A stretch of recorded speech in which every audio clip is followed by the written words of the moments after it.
नमस्कार बच्चों, मैं डिम्पल सैनी लेकर आई हूँ आप सभी के लिए संस्कृत की ऑनलाइन क्लास। तो आप सभी का बहुत बहुत स्वागत करती हूँ आपकी इस क्लास में। बच्चों, हम पढ़ रहे हैं Bihar board 10th class Sanskrit और इसमें अभी तक हमारे 12 चैप्टर हो चुके हैं।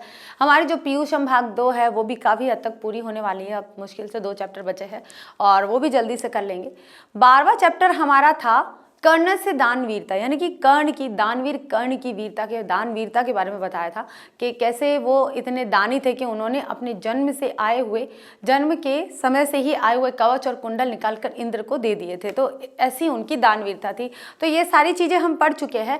आज हम एक नई यात्रा पर जाने के लिए तैयार है जिसका नाम है विश्व शांति, यानी पूरे विश्व की शांति के लिए हमें जो भी प्रयास करने चाहिए, जो भी हमारे कदम होने चाहिए वो सार्थक होने चाहिए और अर्थपूर्ण होने चाहिए, विश्व के हित में होने चाहिए, जनता के हित में होने चाहिए। अब देखिए, सबसे पहले मैं आपको बात बताऊंगी कि आज का माहौल देखा जाए तो विश्व शांति है क्या? कहीं नहीं है। तो विश्व में चारों तरफ अशांति फैली हुई है। अब ये जो विश्व शांति को रोकने के लिए हमारे पूर्वजों की बात करते हैं या हमारे समाज सुधारकों की बात करते हैं या कई ऐसे विचारकों की, विद्वानों की बात करते हैं, तो उन्होंने समय समय पर विश्व में जो भी हिंसात्मक कार्य होते हैं या हिंसात्मक प्रवृत्तियां होती हैं उन्हें रोकने के लिए अहिंसा परमो धर्म का नारा दिया है कि अहिंसा का मार्ग अपनाइए। सबसे पहले उसमें जो अहिंसा परमो धर्म का जिन्होंने ये जो वाक्य कहा, ये शब्द कहा है, इनमें सबसे पहले आते हैं गौतम बुद्ध। तो गौतम बुद्ध का जो समय था उस समय भी अहिंसात्मक कार्य होते थे। गौतम बुद्ध के बाद में जैसे हम बोलते हैं भगवान बुद्ध आए थे, तो भगवान बुद्ध ने अहिंसा के लिए, हिंसा को दूर करने के लिए अहिंसा का मार्ग अपनाया। उन्होंने एक कहानी के माध्यम से, अंगुलीमाल नाम का एक डाकू था, उस डाकू के माध्यम से अहिंसा का पाठ पढ़ाया था। आज भी हम उनकी प्रेरक कथाएं पढ़ के, जितने भी हमने पढ़ी है या बचपन में हमारी किताबों में, हिंदी की किताबों में मोस्टली बहुत सारी ऐसी कहानियाँ हुआ करती थी जिनसे प्रेरणा मिलती है। तो विश्व शांति के लिए कई बार ऐसे कदम उठाए गए हैं जिसमें सभी जो जन समुदाय है वो एक हित में और अपने शांत वातावरण में जीवन जीने का प्रयास करें। उसके लिए देखिए, सबसे पहले हम बात करेंगे कि विश्व की शांति आजकल नहीं है, क्योंकि जगह जगह वार हो रहे हैं। हम एक साल से देख रहे हैं कि यूक्रेन और रूस में युद्ध चल रहा था। अभी कुछ समय पहले हमने देखा है कि हमास और जो इजराइल है उन दोनों में भी युद्ध चल रहा है। तो इनके जो समर्थक देश हैं उनके बीच में भी हो सकता है कुछ न कुछ छोटा मोटा युद्ध चल रहा हो, छिपे हुए युद्ध होते हैं, जैसे शीत युद्ध होता है। शीत युद्ध ऐसा होता है जैसे धीरे धीरे अंदर ही अंदर, और मतलब प्रच्छन्न पद्धति के, प्रच्छन्न का मतलब क्या होता है? छिपी हुई पद्धति से। तो छिपी हुई पद्धति से जो युद्ध होता है उसे क्या कहते हैं? शीत युद्ध कहते हैं। तो कई देशों में शीत युद्ध भी चलते रहते हैं। और युद्ध की भयानकता और युद्ध की विभीषिका क्या होती है, हमने जापान के हिरोशिमा और नागासाकी जगह पर हमने देखा है कि वहाँ पर जो युद्ध की विभीषिका का जो वर्णन होता है वो बहुत ही ज़्यादा दयनीय और कारुणिक है। आगे चलते हैं, यहाँ पर हम देखेंगे सबसे पहले कि एक विश्व शांति में राष्ट्रों का क्या योगदान होता है और विश्व शांति कैसे बनाई जा सकती है, राष्ट्र का निर्माण कैसे होता है, ये सारी चीज़ें हम इसके अंदर देखेंगे। तो चैप्टर को पढ़ने से पहले, क्योंकि चैप्टर हम पढ़ेंगे और चैप्टर में सबसे पहले हम क्या करेंगे? संस्कृत का वाचन करेंगे। पूरी जो चैप्टर है उसको संस्कृत में बोलेंगे। उसके बाद में हम छोटे छोटे पैराग्राफ का या छोटे छोटे जो गद्यांश है उनका हम हिंदी में अनुवाद करेंगे। और ये एक निबंधात्मक पाठ है। ये निबंध है कि विश्व में शांति स्थापित करने के लिए हमें क्या क्या कदम उठाने चाहिए। तो शुरू करते हैं हमारा लेक्चर नंबर 1 जो है विश्व शांति का। यहाँ देखिए, सबसे पहले मैं आपको बताऊंगी कि जो विश्व शांति है क्या है। विश्व शांति चैप्टर है, ये एक पूरी पृथ्वी है। अब इसमें 7 महाद्वीप है, ऐसे बना लेते हैं हम, 1 2 3 4 5 6 और 7, ये महाद्वीप है। अब क्या है कि इन महाद्वीपों में भी अनेक देश है। जैसे मान लो ये एशिया महाद्वीप है, तो यहाँ एक बहुत सारे देश हो गए हैं, कई देश है इसमें, क्योंकि हमारा देश एशिया महाद्वीप में है। ये मान लीजिए यूरोप है, तो यूरोप में भी कई देश है, इसमें भी कई देश है, इसमें भी कई देश है, ठीक है। तो क्या होता है कि जैसे हम लोग क्या करते हैं, हमारा जो घर है, हमारे घर के पास में, ये हमारा घर है, हमारे घर के पास में किसी और का घर है, ये किसी और का घर है। हमने बहुत अच्छा घर बनाया है। अब बनाते बनाते क्या हुआ कि हमारा 10 साल हो गए हैं, 15 साल हो गए, हमारा घर पुराना हो गया है।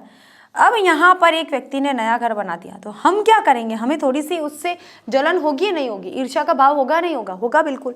तो ये जो ईर्ष्या का भाव है किसका? ईर्ष्या का भाव है। ईर्ष्या का मतलब क्या होता है, जेलिसी होती है। तो ये जो ईर्ष्या का भाव है ये द्वेष उत्पन्न करता है। क्या उत्पन्न करता है, द्वेष।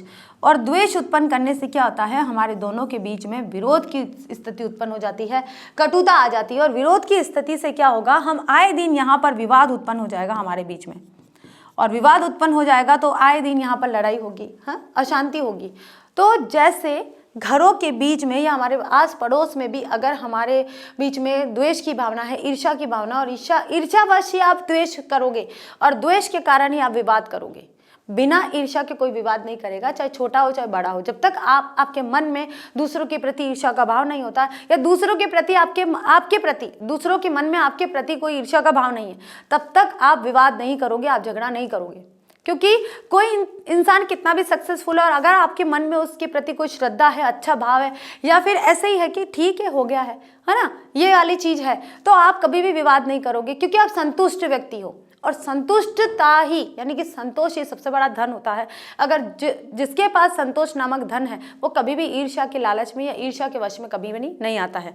तो ये जो ईर्ष्या है केवल घरों के बीच में या व्यक्ति के बीच में ही नहीं होती है, राष्ट्रों के बीच में भी होती है, महाद्वीपों के बीच में भी होती है। तो एक राष्ट्र दूसरे राष्ट्र को देखकर हो सकता है ईर्ष्या करे, और ईर्ष्या से क्या होगा, द्वेष उत्पन्न होगा, और द्वेष उत्पन्न होगा तो क्या होगा, विवाद उत्पन्न होगा, और विवाद से उनके बीच में युद्ध चलेगा। ठीक है, युद्ध यानी कि एक दूसरे को गिराने की कोशिश की जाएगी, और गिराने की कोशिश में हदें पार हो जाती है, और वे हदें जन समुदाय को नुकसान पहुंचाने वाली होती है।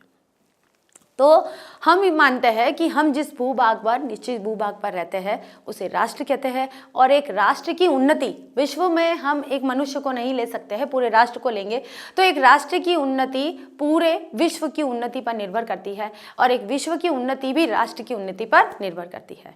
तो हमें कौन सी भावना अपनानी चाहिए, वसुदेव कुटुंबकम की भावना अपनानी चाहिए कि पूरी पृथ्वी ही हमारा परिवार है। ये हमारा एक वक्तव्य होना चाहिए, ये हमारा भाव होना चाहिए।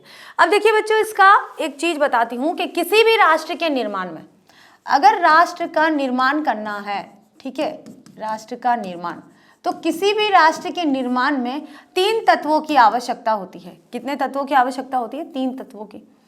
क्योंकि अगर विश्व की बात करते हैं तो विश्व भ्रमण कोई कर रहा है तो अपने आप को क्या कहेगा कि मैं भारत का हूं, या मैं इंग्लैंड का हूं, या मैं अमेरिका का हूं, या मैं फ्रांस का हूं, ऐसे ही कहेगा। पर्टिकुलर किसी डिस्ट्रिक्ट का नाम या अपने गांव का नाम तो नहीं बताएगा, वो बाद में बताएगा, क्योंकि सबसे पहले हम उन स्थानों का नाम लेंगे जिन स्थानों को लोग जानते हैं। नहीं, राजस्थान में है या उत्तर प्रदेश में है, उत्तर प्रदेश का जो व्यक्ति है वो अदर डिस्ट्रिक्ट में जाएगा तो वो कहेगा मैं आगरा का हूँ, मैं देवरिया का हूँ, मैं लखनऊ का हूँ, है ना, अलग अलग जगह जो भी है वो स्थान नाम बताएगा। तो उसको पता है कि मेरे डिस्ट्रिक्ट में, हाँ, ये मेरे राज्य में ये डिस्ट्रिक्ट है, तो हाँ ये वहाँ का है। ऐसे ही जब हम विश्व में जाएंगे, कोई और देश में जाएंगे, तो वहाँ हम कहेंगे भाई आप कहाँ के हो, मैं भारत का हूँ, तो वो समझ जाएंगे कि हाँ ये भारत देश का है, क्योंकि वो भारत को जानते हैं। ठीक है, ऐसा ही है। तो अगर ये तो है कौन सा, एशिया में है, और अगर एशिया का व्यक्ति, कोई एशिया के देश का कोई भी व्यक्ति बाहर जाता है, आउट ऑफ अपने लैंड जाता है, यानी कि किसी और महाद्वीप में जाता है, तो वो कहेगा कि मैं एशियन हूँ, यानी कि हाँ उसे पता चला है कि वह एशिया महाद्वीप का है, और दूसरा जो सुन रहा है वो यूरोप महाद्वीप का है। तो इसे अलग अलग अपनी पहचान बताएगा। तो राष्ट्र के निर्माण में जो 3 तत्वों की आवश्यकता होती है वो होती है, सबसे पहला होता है निश्चित भूभाग। क्या होता है, निश्चित भूभाग। निश्चित भूभाग का मतलब क्या होता है कि किसी भी महाद्वीप की, अगर महाद्वीप की बात करते हैं तो एक निश्चित सीमा है कि इस महाद्वीप की यहीं तक की सीमा है, चाहे वो इससे थोड़ी थोड़ी जगह पर ऐसे मिला हुआ भी है, कई बार मिले हुए है ना। मुझे ढंग से मैप बनाना नहीं आता है, बिल्कुल भी नहीं आता है मैप बनाना, इसलिए मैंने इस तरह से बनाया है। तो कई बार ऐसा होता है कि तीखे तीखे तौर पर ऐसे मिले हुए रहते हैं, तो ये जो सीमा है ये यहाँ तक उसको बता दिया गया है कि ये एशिया यहाँ तक है, यूरोप यहाँ तक है, उत्तरी अमेरिका यहाँ तक है, ऑस्ट्रेलिया यहाँ तक है, तो उसकी सीमा बता दी है। ऐसे ही महाद्वीप के अंदर किसी देश का निश्चित भाग भी बता दिया है कि भारत की सीमा यहाँ तक आती है तो यहाँ तक ही है, इससे बाहर नहीं जाएगी। तो एक निश्चित भूभाग होना बहुत जरूरी है किसी भी राष्ट्र के निर्माण में। दूसरा जो तत्व आता है वो आता है जनता। क्या आता है, जनता। अगर निश्चित भूभाग तो हो गया है और इसमें जनता ही नहीं है तो क्या हम किसी राष्ट्र की कल्पना कर सकते हैं? बिल्कुल नहीं। तो जन समुदाय का होना अनिवार्य तत्व है कि जन समुदाय नहीं है तो आप एक राष्ट्र का निर्माण नहीं कर सकते हो, ये कल्पना भी नहीं कर सकते हो। निर्माण तो छोड़िए, आप सोच ही नहीं सकते हो कि राष्ट्र का निर्माण हो सकता है। ठीक है, ऐसे ही नंबर 3 का जो तत्व आता है वो आता है संस्कृति। संस्कृति का मतलब ये नहीं है कल्चर, आप इंग्लिश में बोल दोगे कल्चर है, तो कल्चर का मतलब क्या होता है? संस्कृति का मतलब होता है, संस्कार से मतलब भी नहीं होते। संस्कृति का शाब्दिक अर्थ जो होता है वो है जीवन जीने का तरीका। क्या होता है? जीवन जीने का तरीके। जीवन जीने के तरीके को संस्कृति कहते हैं, जीवन जीने का तरीका। अब ये तरीका सब जगह अलग अलग होता है, भारत में अलग है, अमेरिका में अलग है, ऐसे ही साउथ में अलग है, ऐसे ही नॉर्थ में अलग है ना। सब जगह अलग अलग तरीका है। एक देश में भी अलग अलग तरीके होते हैं कि एक देश में भी भौगोलिक स्थिति को देखकर जीवन जीने के अलग अलग तरीके होते हैं, जीवन यापन करने के अलग अलग तरीके होते हैं। लेकिन इतनी कुछ चीज़ें ऐसी होती है जो संस्कृति का निर्माण करती है कि वे एक समान होती है, चाहे वो वैवाहिक रूप में देखिए, चाहे जन्म के रूप में देखिए, चाहे मृत्यु के रूप में देखिए। तो ये जो तरीका है वो क्या कहलाता है? संस्कृति कहलाता है। तो जीवन जीने के तरीके को क्या कहते हैं? संस्कृति। तो राष्ट्र के निर्माण में 3 तत्वों की आवश्यकता होती है, पहला निश्चित भूभाग, दूसरा जनता, तीसरी संस्कृति, तब एक राष्ट्र का निर्माण हो सकता है। और राष्ट्र के निर्माण से अगर आप इस तरह की भावना अपना रहे हो, क्योंकि अगर एक देश है वो अपने राष्ट्र के प्रति कोई राष्ट्रीयता का भाव रख रहा है, प्रेम का भाव रख रहा है, तो दूसरे देश का व्यक्ति भी अपने देश के प्रति राष्ट्रीयता और प्रेम का भाव रखेगा। अगर दूसरे देश के व्यक्ति से हमें ईर्ष्या का भाव होता है कि इसका देश बहुत ज्यादा आगे बढ़ रहा है, तो हमारे अंदर क्या आएगा? ईर्ष्यावश द्वेष आ जाएगा, द्वेषवश विवाद होगा, विवाद के कारण हमारे जो संबंध है उनमें कटुता हो जाएगी। तो ये कटुता ही विश्व में अशांति फैलाती है। तो विश्व शांति के लिए हमें आपसी जो भेदभाव है या आपसी मतभेद है उनको बुलाना चाहिए और एकजुट होकर रहना चाहिए। आगे चलते बच्चों, अब हमारा यहाँ पर पाठ शुरू होता है विश्व शांति। तो सबसे पहले हम यहाँ पर संस्कृत में वाचन करेंगे और कुछ नहीं, उसके बाद इसका अनुवाद करेंगे कि पाठे अस्मिन् संसारे वर्तमानस्य शांति वातावरण अशांति वातावरणस्य चित्रणम तत्समाधानोपायश्च निरूपितो देशेषु आंतरिकी वाया च अशांति वर्तते तामुपेक्षन कश्चित् स्वजीवनं नेतु समर्थ सेयम् अशांति सार्वभौमिकी वर्तते इति दुःखस्य विषय सर्वे जना तया अशांत्या चिंतिता सन्ति संसारे तन्निवारणाय प्रयास क्रियन्ते। यह आपका ब्रैकेट में दिया गया है, वो वाला पद है। अब आता है पाठ, स्टार्ट होता है यहाँ से कि वर्तमाने संसारे प्रायशः सर्वेषु देशेषु उपद्रव अशांतिर्वा दृश्यते, क्वचिदेव शांतं वातावरण वर्तते, क्वचित् देशस्य आंतरिकी समस्यामाश्रित्य कलहो वर्तते, तेन शत्रुराज्यानि मोदमानानि कलहं वर्धयन्ति, क्वचित् अनेकेषु राज्येषु परस्परं शीतयुद्धं प्रचलति। वस्तुतः संसार अशांति सागरस्य कूलमध्यासीनो दृश्यते। अशांतिश्च मानवता विनाशाय कल्पते। अद्य विश्व विध्वंस कान्यशस्त्राणि बहून्यविष्कृतानि सन्ति, तेरेव मानवता नाशस्य भयम्। अशांते कारणं तस्य निवारणोपायश्च सावधानतया चिन्तनीया। कारणे ज्ञाता निवारणस्य उपायो अपि ज्ञाते इति नीति। वस्तुतः द्वेष असहिष्णुता च अशांते कारणद्वयम्। द्वेष असहिष्णुता च अशांते कारणद्वयम्। एको देश अपरस्य उत्कर्षं दृष्ट्वा द्वेष्टि तस्य देशस्य उत्कर्षनाशाय निरन्तरं प्रयतते। द्वेष एव सहिष्णुताम् असहिष्णुतां जनयति। इमो दोषो परस्परं वैरमुत्पादयत स्वार्थंश्च वैरं प्रवर्धयति। आगे देखिए, स्वार्थ प्रेरितो जनः अहम भावेन परस्य धर्म जातिं संपत्ति क्षेत्रं भाषां वा न सहते, आत्मन एव सर्वमत उत्कृष्टमिति मन्यते। राजनीतिज्ञाश्च अत्र विशेषेण प्रेरका, सामान्यो जन न तथा विश्वसन्नपि बलेन प्रेरितो जायते। स्वार्थोपदेश बलपूर्वकं निवारणीय परोपकार प्रति यदि प्रवृत्ति उत्पादते तदा सर्वे स्वार्थं त्यजेयुः। अत्र महापुरुषा विद्वांसः चिन्तकाश्च न विरला सन्ति, तेषां कर्तव्यमिदं यद जने समाजे राज्ये च परमार्थवृत्ति जनयेयुः। आगे देखिए और है बच्चों कि शुष्क उपदेशश्च न पर्याप्त प्रत्युत तस्य कार्यान्वयञ्च जीवने अनिवार्यम उक्तञ्च ज्ञानं भार क्रिया विना देशानां मध्ये च विवादान शमयितुमेव संयुक्त राष्ट्र संघ प्रभृत संस्था संस्थि तांच काले काले आशंकितमपि विश्व युद्धं निवारयन्ति। भगवान बुद्ध पुरा काले एव वैरस्य शमनम असंभवम प्रोक्तवान अवैरेण करुणाया मैत्री भावेन च वैरस्य शांति भवतीति सर्वे मन्यते। भारतीय नीतिकारा सत्यमेव उद्घोषयन्ति। भारतीय नीतिकारों ने सत्य ही उद्घोष किया है।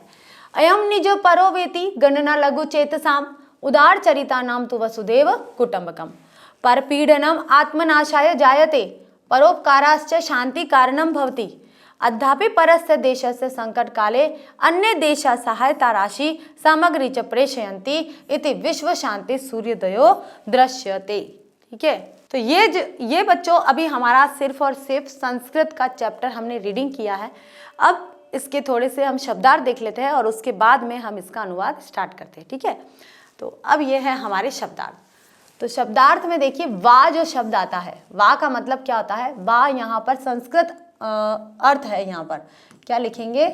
संस्कृत अर्थ, और ये हिंदी अर्थ हो गया है। ठीक है, ये संस्कृत अर्थ है और ये हिंदी अर्थ हो गया है। कि वा का मतलब क्या हो गया? अथवा या, जिसे हम इंग्लिश में क्या बोलते हैं?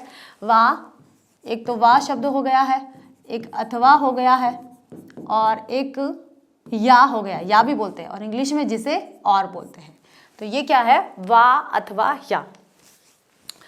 आश्रित्य, आश्रित यानी अवलंब्य, और अवलंब का मतलब होता है सहारा लेकर। आश्रित्य त्य क्या हो गया? सहारा लेकर। ठीक है, अब यहाँ देखिए बच्चों क्या हुआ है कि ये जो य आया है दोनों जगह, इन दोनों में ही सबसे पहले उपसर्ग लग गया है। आप देखिए शब्द पे फोकस करिए। आश्रित्य, तो आ उपसर्ग लग गया है, श्री धातु है, और त्य, ये जो आश्रित्य य आया है ये ल्यप प्रत्यय का है। और ल्यप प्रत्यय में क्या होता है कि पहले उपसर्ग लगता है। यहाँ पे भी अव जो है वो उपसर्ग है या आ उपसर्ग है, और लम जो धातु है और ल्यप प्रत्यय लग के यह लग गया है, तो लेकर। ल्यप का मतलब क्या होता है? लेकर, सहारा लेकर। मोदमानानी, मोदमानानी का मतलब होता है प्रसन्नानी, प्रसन्नानी यानी आनंदित। कलहम, कलहम यानी विवादम, विवादन यानी झगड़ा। वर्धयंती, और ये भी वर्धयति।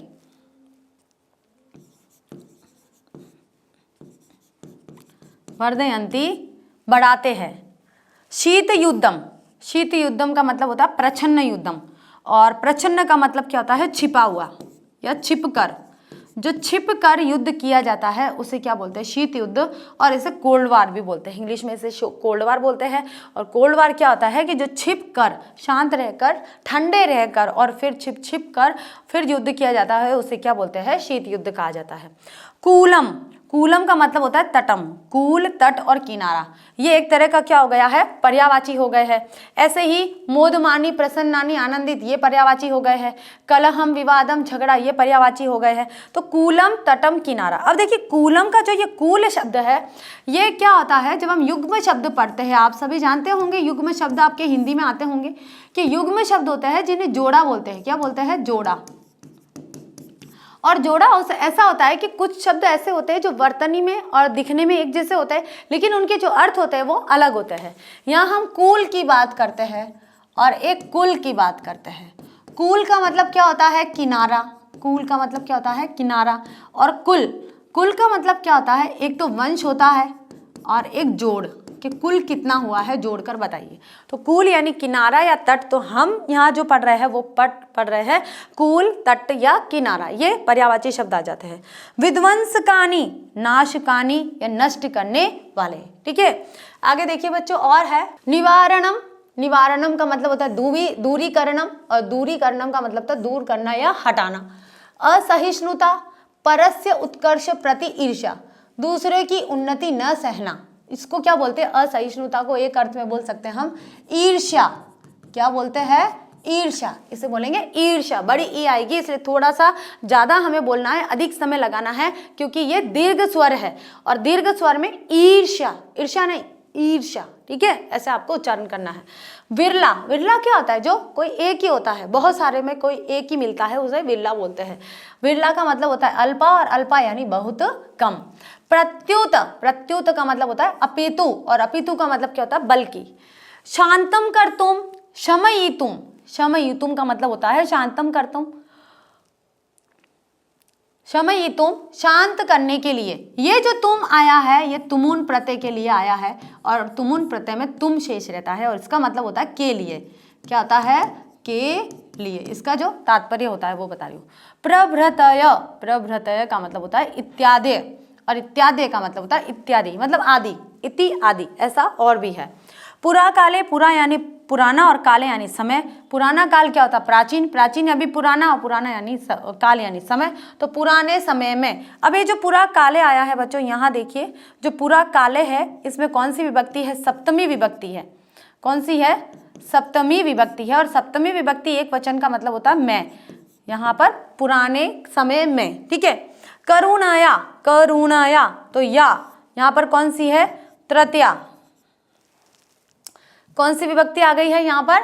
तृतीया विभक्ति आ गई है क्योंकि क्या आया? करुणा से, दया से या दया से। लघु चेतसाम, लघु का मतलब होता है छोटा, चेत यानी कि चित्त वाला, मन वाला, साम यानी वाला, ठीक है।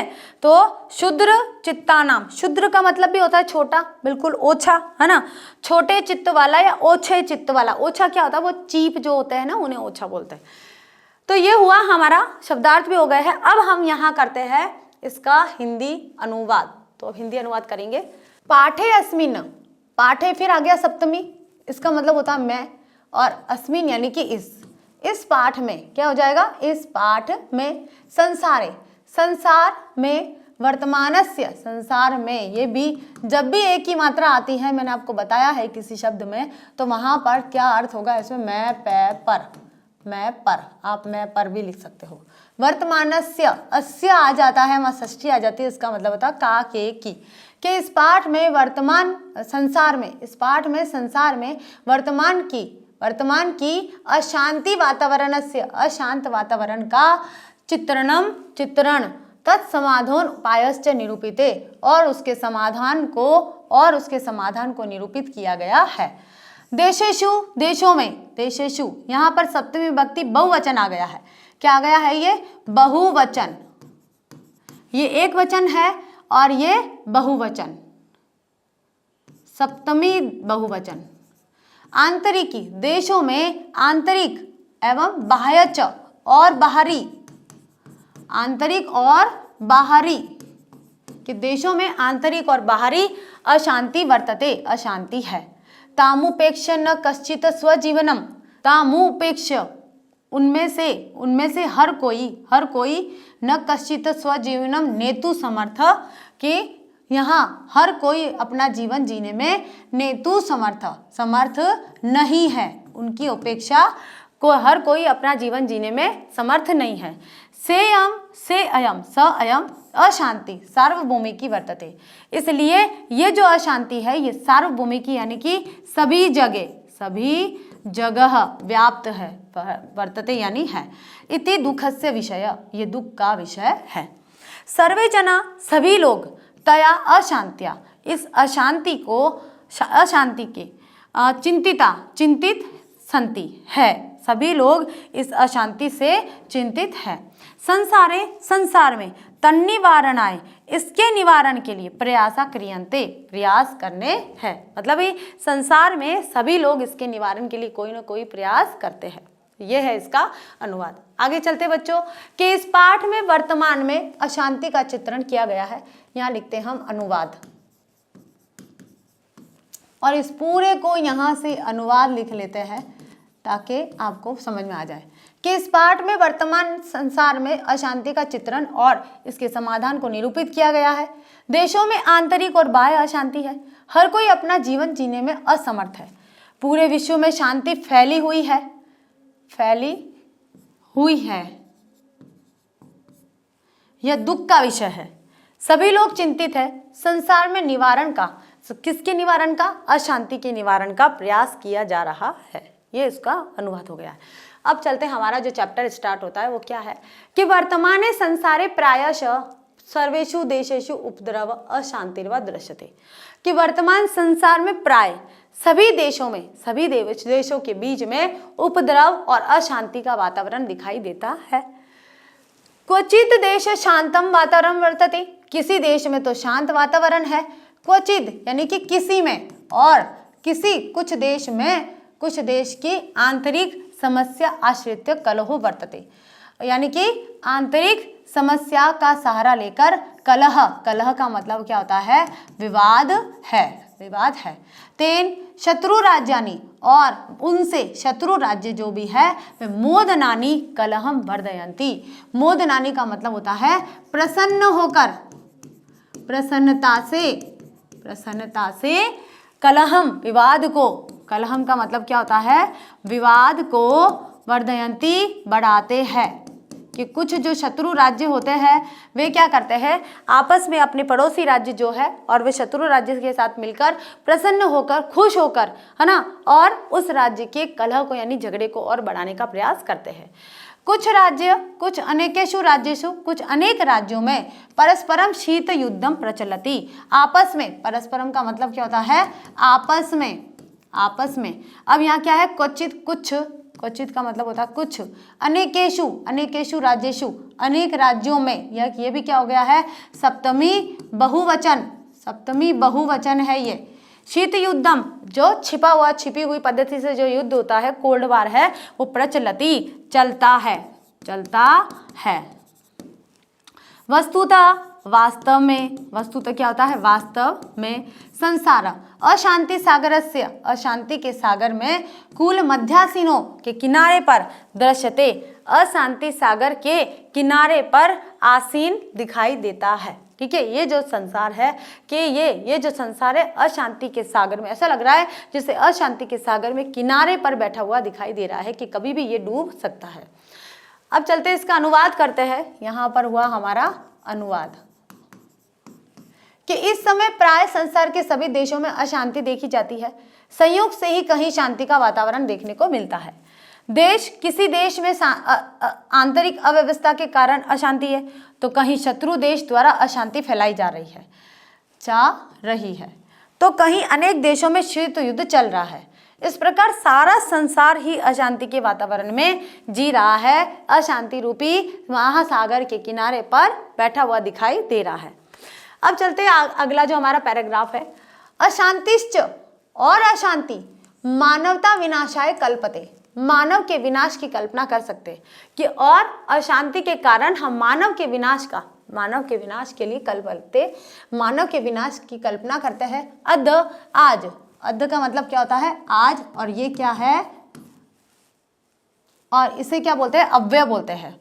देखिए, जो ये समय को जो बताने वाला है कि आज, ठीक है, अद्य यानी आज, श्व यानी कल, और हय यानी कल। तो ये कौन सा कल होता है?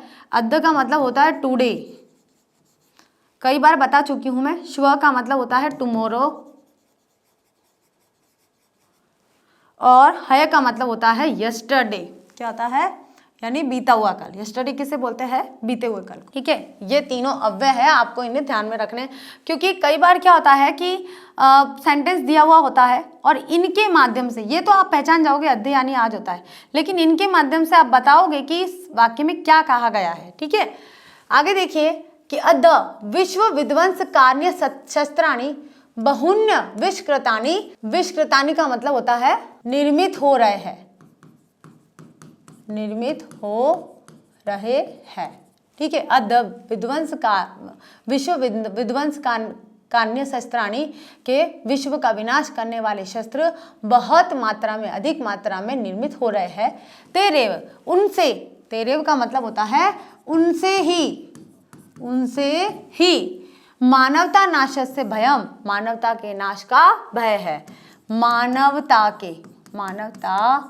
के नाश का भय है। अशांति कारणम तस्या, अशांति के कारण उनका निवारण पायश्च सावधानतया चिंतनीयो, अशांति के कारण उनके निवारण का जो उपाय है सावधानी से चिंतन करना चाहिए। कारणे ज्ञाते, कारण का पता लगने पर निवारणस्य उपायो अपि ज्ञाते इति नीति, निवारण का उपाय भी ज्ञात करना चाहिए, ऐसा नीति कहती है। आगे देखिए, इसका अनुवाद करते हैं हम यहाँ पर कि अशांति मानवता के विनाश का कारण है और इस समय विनाशकारी अस्त्रों का निर्माण विशाल पैमाने पर हो रहा है, उससे ही मानवता के विनाश का भय बना हुआ है। अशांति के कारणों के निवारण के उपायों पर ध्यानपूर्वक विचार किया जाना चाहिए। अशांति के कारणों का पता लगाते हुए उनके समाधान के उपायों का भी पता करना चाहिए। ठीक है, तो ये हमारे अभी 2 पदांश हो चुके हैं, 3 पदांश हो चुके हैं। पहला तो हमारा था इंट्रोडक्शन जो ब्रैकेट में दिया गया था, उसके बाद जो चैप्टर स्टार्ट हुआ है वो 2 गद्यांशों में, पदांश नहीं 2 गद्यांशों में हो चुका है। अब चलते हैं हमारा चौथा।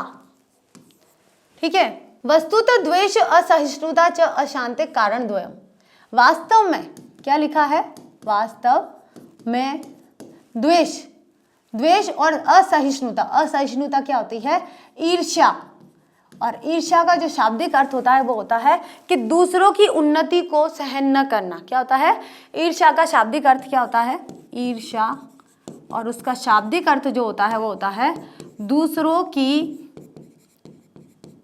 उन्नति को सहन न करना। ठीक है, दूसरों की उन्नति को सहन न करना, ये असहिष्णुता का अर्थ होता है कि वास्तव में द्वेष और असहिष्णुता, च यानी और, असहिष्णुता अशांति कारण द्वयम, अशांति के 2 कारण है। कितने, 2 कारण है। एको देश अपरस्य उत्कर्ष दृष्ट्वा, कि एक देश दूसरे की उत्कर्ष यानी कि उन्नति को देखकर द्वेष करता है। तस्य देशस्य, उस देश की उत्कर्ष नाशाय निरंतरम प्रयतते का मतलब होता है प्रयत्न करता है। क्या करता है, सबसे पहले देखिए कि एक देश दूसरे देश की उन्नति देखता है और फिर द्वेष करता है और फिर उस देश के उन्नति का नाश करने के लिए निरंतर प्रयत्न करता है। तो ये क्या होता है, असहिष्णुता से ही द्वेष उत्पन्न होता है और द्वेष के कारण ही हम विनाश की तरफ जाते हैं। आगे देखिए, द्वेष एवं असहिष्णुता जनयति, के द्वेष ही ईर्ष्या को जन्म देता है।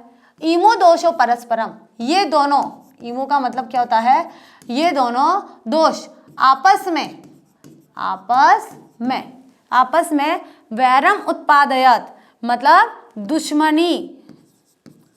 दुश्मनी का भाव उत्पन्न करते हैं। ये दोनों दोष ही दुश्मनी का भाव यानी कि वैर का भाव, विरोध का भाव उत्पन्न करते हैं। स्वार्थाश्च, और स्वार्थ वैरम प्रवर्धयति, और जो स्वार्थ है वो वैर यानी बैर क्या होता है, विरोध को या दुश्मन को, ठीक है, शत्रु को, शत्रुता का भाव बढ़ाता है। ठीक है, और स्वार्थ, और जो स्वार्थ होता है, क्योंकि हम दूसरों की उन्नति को नहीं देख सकते हैं, उसकी उन्नति को देखकर प्रसन्न नहीं हो रहे, इसका मतलब हम स्वार्थी है। हमें उसके जैसा बनना है या उससे ज़्यादा बनना है। हमारे पास जो है उससे ज़्यादा किसी और के पास नहीं होना चाहिए, या फिर किसी और के पास है वो हमारे पास कब आ जाए, बस हम ये स्वार्थ के कारण ये इस चीज़ में लगे रहते हैं। तो ये चीज़ क्या करती है, हमें द्वेष के कारण, हमारे अंदर ईर्ष्या के कारण द्वेष होता है और द्वेष के कारण हम विरोध की प्रकृति में चले जाते हैं और हम विरोध प्रकट करते हैं और इस तरह से कला का वातावरण हो जाता है। स्वार्थ प्रेरितो जना, स्वार्थ से प्रेरित जो मनुष्य होते हैं, अहम भावेन, अहंकार के भाव से, क्या होगा, अहंकार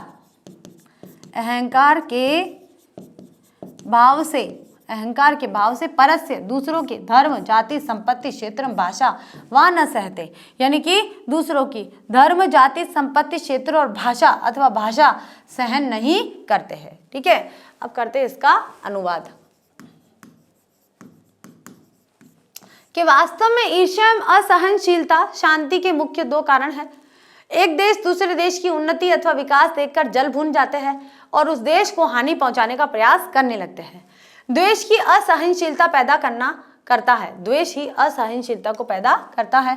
इन दोनों दोषों के कारण शत्रुता जन्म लेती है, स्वार्थ दुश्मनी बढ़ाती है और स्वार्थ से अंधा व्यक्ति अहंकारवश दूसरों के धार्मिक, सामाजिक और भाषाई एकता सहन नहीं कर पाते हैं। ठीक है, आगे चलते बच्चों, हमारा 5वां पैराग्राफ। आत्मन, आत्मन का मतलब होता है स्वयं का, स्वयं का, ही एव यानी ही, सर्व उत्कृष्ट मिति मन्यते, कि मेरा स्वयं का ही, मेरा खुद का ही सब कुछ अच्छा होना चाहिए, है ना, मेरा स्वयं का ही उत्कृष्ट यानी विकास होना चाहिए, सभी प्रकार का विकास, उत्तम, उत्कृष्ट का मतलब क्या होता है, उत्तम, सर्व उत्कृष्ट मिति विकास होना, उत्तम विकास होना चाहिए। ये कौन मानते हैं, राजनीतिज्ञास्य अत्र विशेषण प्रेरका, के राजनेता जो होते हैं वो विशेष रूप से इसके ही उदाहरण माने गए हैं। कि स्वार्थ कैसा होता है, क्योंकि जो पॉलिटिक्स आप कहते हैं कि पॉलिटिशियन जो होते हैं वो सबसे ज़्यादा स्वार्थी होते हैं, तो यहाँ एक उदाहरण प्रस्तुत किया गया है कि जो स्वयं का ही विकास होना चाहिए, ऐसा जो लोग मानते हैं कि मेरा निजी विकास सबसे ज़्यादा होना चाहिए, मेरा निजी जो विकास है वो उत्तम तरीके से होना चाहिए, सबसे अच्छा होना चाहिए, मेरा खुद का बहुत भला हो जाना चाहिए, स्वयं का बस, चाहे वो खाने को लेकर हो, पहनने को लेकर हो, चाहे पढ़ाई को लेकर हो, किसी भी चीज़ को लेकर हो, बहुत सारी चीज़ों को अचीव करने की बात हो, तो मैं ही बनूँ, तो वो जो मैं वाली जो भावना आ जाती है वहाँ पर स्वार्थ आ जाता है। और ये राजनेता, यहाँ पर राजनेता के रूप में यहाँ पर एक बहुत अच्छा उदाहरण दिया गया है। सामान्य जनों न, सामान्य व्यक्ति नहीं, तथा विश्व सन्नपि बलेन प्रेरितो जायते, सामान्य व्यक्ति ऐसा नहीं करते हैं, लेकिन विश्व के अन्य लोग उन्हें बल से, बलेन का मतलब होता है बल से, बल से, ताकत से उन्हें भी प्रेरित करते हैं, उन्हें भी प्रेरित करते हैं, प्रेरित करते हैं या प्रेरित हो जाते हैं। ठीक है, स्वार्थो उपदेश, स्वार्थ के उपदेश से बलपूर्वकम निवारणीय, स्वार्थ का जो उपदेश है उसे बलपूर्वक निभाया जाता है, यानी कि स्वार्थ का जो काम है उसमें ताकत के रूप में, बल के रूप में उसका कार्य किया जाता है। परोपकारम प्रति यदि प्रवृत्ति उत्पादते तदा सर्वे स्वार्थम त्यजेयु, अगर परोपकार का भाव, परोपकार की प्रवृत्ति यदि हर कोई, प्रति यानी कि हर व्यक्ति अगर अपनाता है तो उत्पादते, अपनाता है तो तदा, तब सर्वे स्वार्थम त्यजेयु, सभी अपने स्वार्थ को छोड़ दे, त्यजेयु यानी छोड़ दो, कि परोपकार को ही हर व्यक्ति को अपनाना चाहिए और स्वार्थ का जो भाव है वो छोड़ देना चाहिए। अत्र महापुरुष विद्वांसा, यहाँ महापुरुष और विद्वांस और चिंतकाश्च और चिंतन करने वाले विरला संति, बहुत ही कम है, विरला का मतलब है कम, बहुत ज़्यादा कम है। अब देखते हैं इसका अनुवाद, कि वे निजी विकास को ही उत्तम मानते हैं, इस निकृष्ट विचार के मुख्य प्रेरक राजनेता है। सामान्य लोग ही नहीं, विशिष्ट जन भी बलपूर्वक प्रेरित किए जाते हैं, इसलिए स्वार्थी भावना को बलपूर्वक दूर करना चाहिए। यदि परोपकार के प्रति रुचि जग जाती है तब स्वतः यह सारे स्वार्थ मिट जाते हैं। यहाँ महापुरुष, विद्वान, चिंतकों का अभाव, पूरी लाइन को लिखेंगे, चिंतक बहुत ही कम है। ठीक है, बहुत ही कम है, तो ये पूरा सही हो जाएगा। आगे चलते बच्चों, हमारा 6 नंबर का गद्यांश। ठीक है, क्या है 6 नंबर का गद्यांश, तो ऐसे ही जैसे हम पढ़ रहे हैं वैसे इसका अनुवाद करेंगे, बारी बारी से इसका अनुवाद करेंगे हम लोग। तेषां कर्तव्यमिदं यत् जने जने समाजे समाजे राज्ये राज्ये च परमार्थव्रति जनेयु।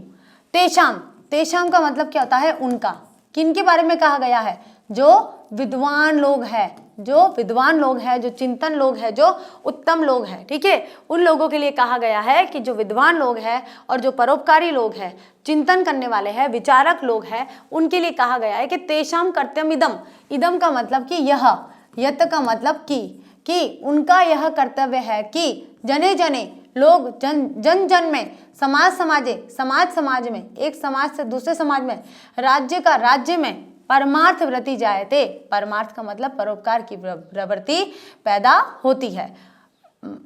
शुष्क उपदेशाश्च न पर्याप्त, सूखे उपदेश पर्याप्त नहीं है। क्या आपने सिर्फ कह दिया है और वो कहने पे ही उसका क्रियान्वयन हो जाएगा? तो ऐसा नहीं है। आपको उसके लिए राज्य मतलब एक राज्य दूसरे राज्य में, राज्य और राज्य के बीच में, समाज और समाज के बीच में, जन और जनता के बीच में आपस में परमार्थ की भावना को उत्पन्न करवाना है। प्रत्युत, प्रत्युत का मतलब क्या होता है? बल्कि। क्या होता है? बल्कि। प्रत्युत तस्य कार्यान्वयं च जीवने अनिवार्यम, बल्कि केवल उपदेश मात्र पर्याप्त नहीं है। आपने सूखे उपदेश दे दिए हैं, ये पर्याप्त नहीं है, बल्कि उनका कार्यान्वयन यानी कि उनको क्रिया में लाना जीवन में अनिवार्य है। उक्तम च, और कहा गया है। उक्तम च का मतलब होता है और कहा गया है। क्या कहा गया है? ज्ञानम भारा क्रिया बिना, कि ज्ञान भार है क्रिया के बिना। किसके बिना? क्रिया के बिना। अगर ज्ञान है आपके पास और उस ज्ञान का आपने क्रियान्वयन नहीं किया है, उसका कोई उपयोग नहीं किया है, उसको क्रिएटिविटी में नहीं लाया है, तो वो जो ज्ञान है वो भार के स्वरूप है। और एक दिन ऐसा आएगा कि धीरे धीरे ये जो ज्ञान है आपके मस्तिष्क से, आपके दिमाग से, ये धीरे धीरे क्षणित होता जाएगा, क्षीण होता जाएगा, यानी कि छोटा होते होते एक दिन समाप्त हो जाएगा। तो कोई भी ज्ञान हो, जब तक आप बांटोगे नहीं और जब तक आप उसको क्रिया में नहीं लाओगे, तो क्या वो स्थायी रह पाएगा? नहीं रह पाएगा। ये शिक्षा ऐसी है कि अगर आपने कोई ज्ञान प्राप्त करा है, तो ज्ञान का जो है वो धन से थोड़ा सा विरोधाभास है कि धन ऐसा होता है कि आपने धन प्राप्त करा और आप उसे खर्च करते हो तो वो एक दिन समाप्त हो जाएगा, नहीं, और खर्च नहीं करते हो तो आपके पास स्थायी रहेगा। लेकिन जो ज्ञान है वो इस विद्या से, लेकिन जो ज्ञान है वो इस धन से बिल्कुल उल्टा है। कैसे उल्टा है? कि ज्ञान को अगर आपने कोई पढ़ाई करी, कोई क्वेश्चन आपने सीखा, ग्रामर का कोई क्वेश्चन सीख लिया या मैथ्स का कोई क्वेश्चन आपने कोई सम था उसको सॉल्व कर लिया है, सॉल्व करने के बाद में अगर आप उसको प्रैक्टिस में नहीं लाते हैं, या मान लीजिए आप अपनी क्लास में किसी को बता देते हो कि भाई ये वाला क्वेश्चन ऐसे होगा, इसको ऐसे ऐसे सॉल्व कर देना, पूरी क्लास को नहीं आ रहा है और आपको आ रहा है, तो आपको क्या करना चाहिए? आपको अपने ज्ञान को क्रिएटिविटी में लाना चाहिए, क्रियान्वयन करना चाहिए, आपको उस ज्ञान को बांटना चाहिए। उससे क्या होगा कि आपका जो ज्ञान है वो स्थायी हो जाएगा। तो ज्ञानम भार, ज्ञान भार है क्रिया के बिना। अगर आपने उस ज्ञान से किसी प्रकार की क्रिया नहीं की है तो वो भार स्वरूप होता है। तो ऐसे ही ये जो बड़े बड़े महात्मा है, विद्वान है, ये जो चिंतक है, उनके लिए कहा गया है कि आपके पास अगर ज्ञान है तो आप परमार्थ की शिक्षा दीजिए, जनता को, राज्य को, समाज को परमार्थ के बारे में बताइए। अगर आप केवल बोल रहे हो, केवल आप उपदेश दे रहे हो, तो उपदेश मात्र पर्याप्त नहीं है, आपको उन उपदेशों को अपने जीवन में भी धारण करना होगा। इसलिए ज्ञान भार है, आपने जो ज्ञान प्राप्त करा है वो एक तरह का भार है अगर आप उसे क्रिएटिविटी में नहीं लाते हैं। देशानां मध्ये च विवादं शमयुतुमेव संयुक्त राष्ट्र संघ प्रवर्तय संस्था संस्थि। देशों के मध्य में विवाद को शांत करने के लिए, शमयुतम का मतलब होता है शांत करने के लिए या फिर रोकने के लिए, शांत करने या रोकने के लिए संयुक्त राष्ट्र संघ की एक संस्था है। ताश्च, और वह काले काले समय समय पर आशंकितमपि, अगर विश्व युद्ध की आशंका होती भी है तो निवारयन्ति, उसे दूर करने का प्रयास करती है। ठीक है, अब चलते इसके अनुवाद की तरफ कि उनका कर्तव्य है कि वे हर व्यक्ति, हर समाज, हर देश में परोपकार की भावना का प्रचार करे। थोथा उपदेश काफी नहीं है, बल्कि वैसा आचरण भी अपनाना चाहिए, जरूरी है, क्योंकि कहा गया है कि क्रिया के बिना ज्ञान बोझ स्वरूप होता है। दो देशों के आपसी विवाद को खत्म करने के लिए संयुक्त राष्ट्र संघ आदि संस्थाएं है और यही समय समय पर संभावित विश्व युद्ध को दूर करती है। तो अब तक हमारे 6 गद्यांश हो चुके हैं। अब आता है हमारा यहाँ पर 7वां गद्यांश। तो 7वां गद्यांश क्या कह रहा है, देखिए कि भगवान बुद्ध पुरा काले का मतलब क्या होता है? प्राचीन काले, प्राचीन समय में, एव यानी ही, वेरेण यानी वैरस्य, वेरेण वैरस्य शमनम कहा है। वेरेण का मतलब क्या होता है? दुश्मनी, वैरस्य दुश्मनी को,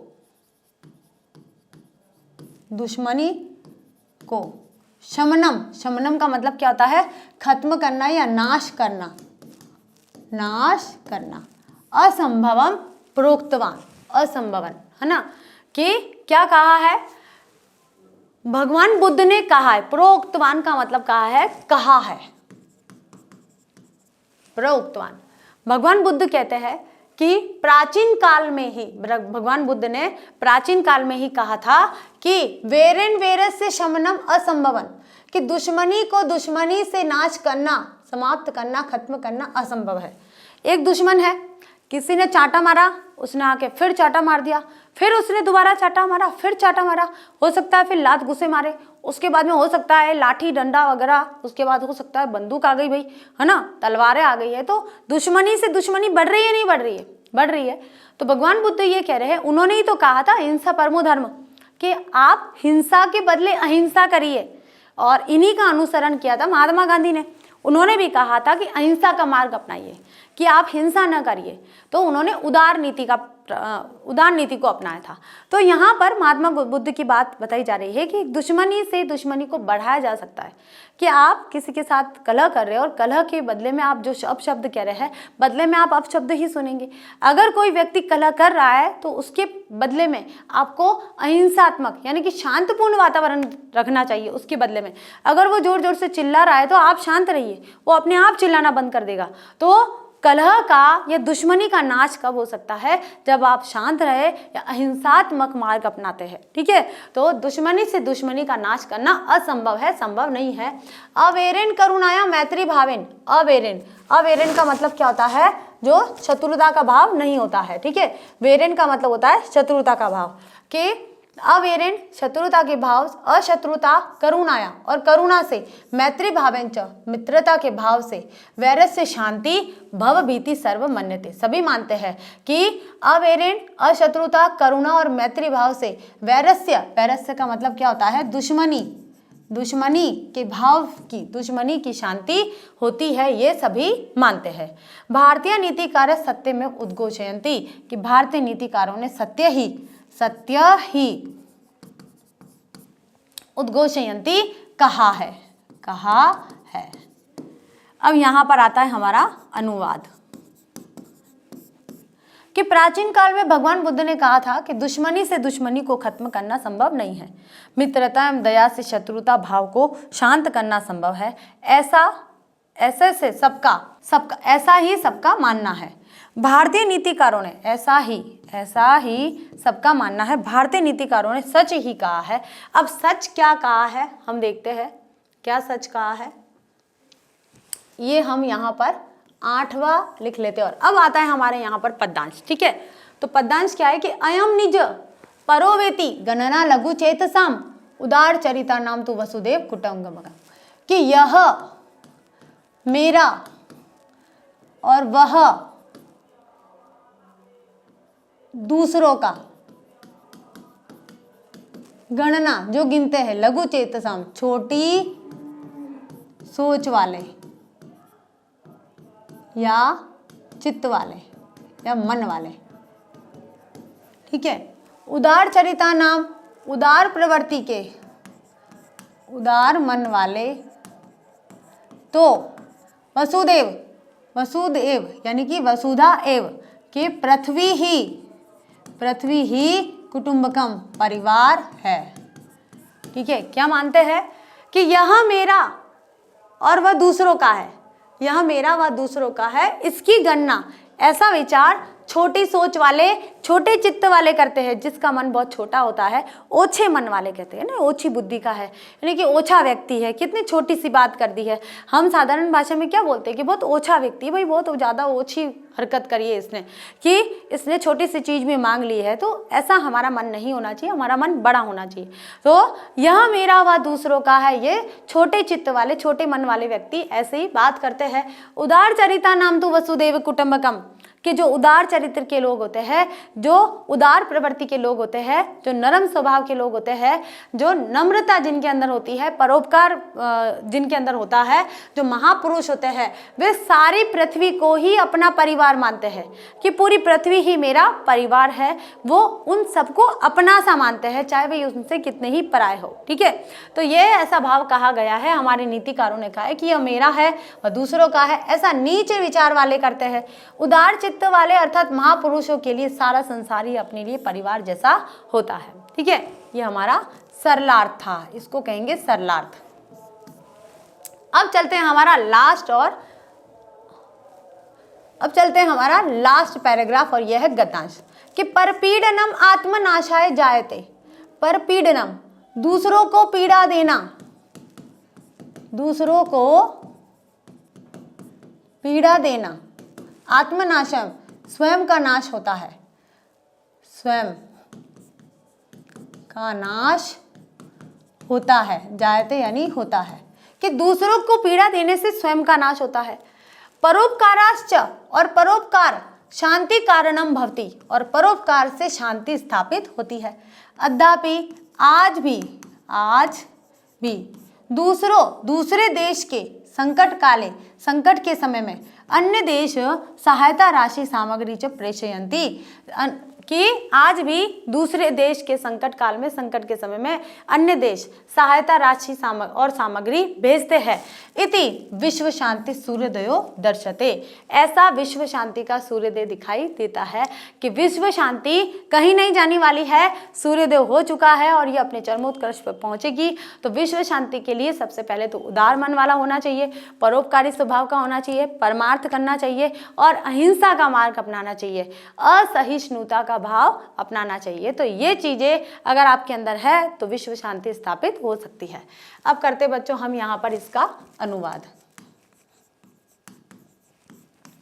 कि दूसरों के कष्ट पहुंचाने से अपना ही नुकसान होता है और दूसरों के सहयोग से शांति मिलती है। आज भी किसी दूसरे देश के संकट में सहायता राशि भेजी जाती है, इससे विश्व शांति की आशा प्रकट होती है। तो यहाँ बच्चों हमारा चैप्टर आज समाप्त होता है विश्व शांति। और आपने देखा कि विश्व शांति के लिए क्या क्या भाव होने चाहिए।